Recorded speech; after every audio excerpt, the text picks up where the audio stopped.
away, square of the wicket, and it'll run across this fast outfield downhill. Crawley after it. I reckon it'll go for 4. If it doesn't, they might run 5. Oh, he's dragged it back. And they've run 5. 9 runs off the over, 5 down for 318. Now there's 2 balls to go here, and Ian Healy's alive to the situation with the drinks. He's gone down to have a word with May, and he's going to get him to come over the wicket. That's not necessarily because he thinks May might be more effective there to the left-hander, but it's because the clock on the ground says 2:39, and now it's clicked over to 2:40. Well, now that means drinks, and it means that Atherton has to make the decision of whether he's going to go on after drinks to allow Hick to get his 100. Declare on him, do a Rod Marsh.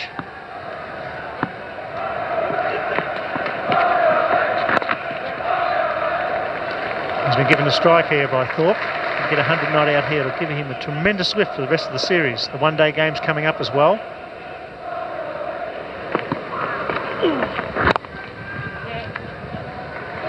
And Thorpe's looking for 2, but Hick's not.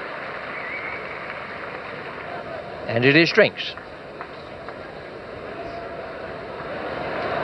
Fleming, the wicket taker, is coming back into the attack.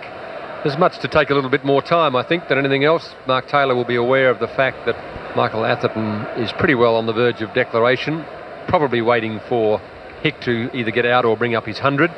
He's there at 92 not out. He's coming up towards his 3rd Test 100.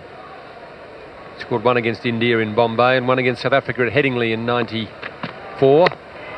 178 against India and 110 against South Africa. So he'll like to add Australia to his list. Countries against whom he has made a century, even though he didn't grow up in England.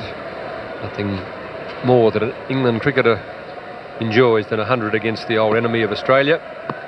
And the interesting statistic is that it will be the 200th 100 for England against Australia. That'll help. Yes, that is a lovely shot from Hick. The ball just swinging in, actually swinging in quite a long way. Hick on 94. The other interesting statistic is that for a man who's not quite 29 years of age, it will be his 80th first-class 100. He was the youngest man to score 50 first-class 100s.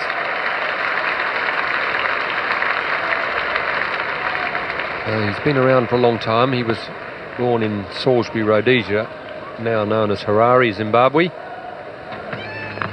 Yes. Takes him along to 97.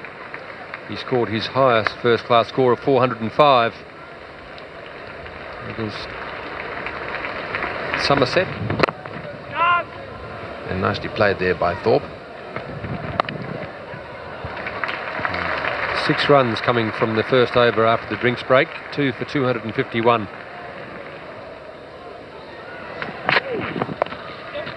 There's the sweep shot again. Takes him along to 98. As soon as Graham Hick brought up his 100, that'll be enough. Get the openers, the Australian openers, out there with only a 10-minute break. Give them half an hour or so. Also gives the bowlers the opportunity of 2 sessions. The thing about a short session is that the batsman hasn't really got time to make any runs, whereas if he goes out there for 2.5 hours, he knows that there's a chance that he can be 40, 50, 60 not out at the end of that.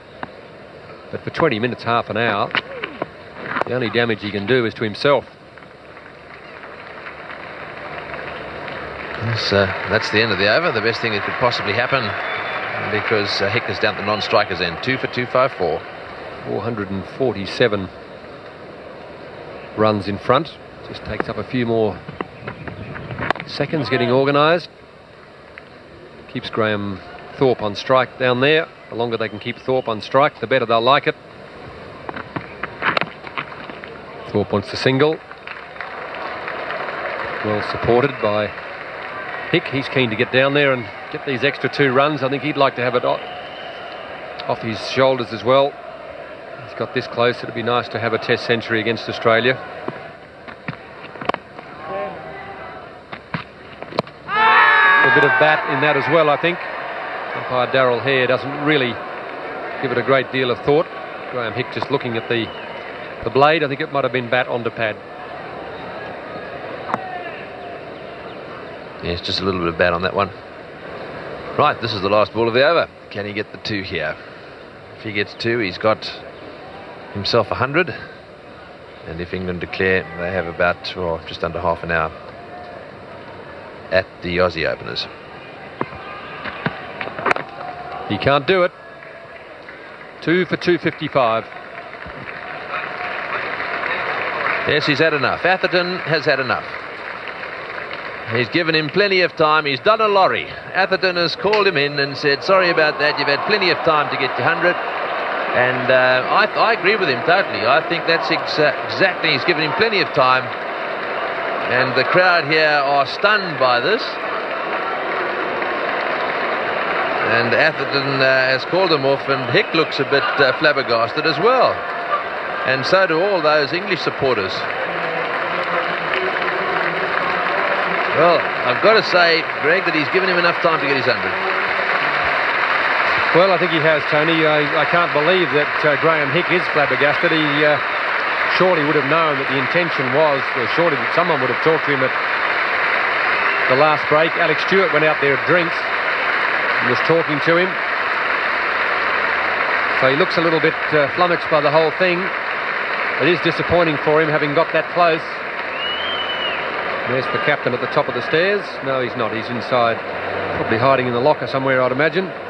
Just give him time to cool down a little bit before he has to talk to him.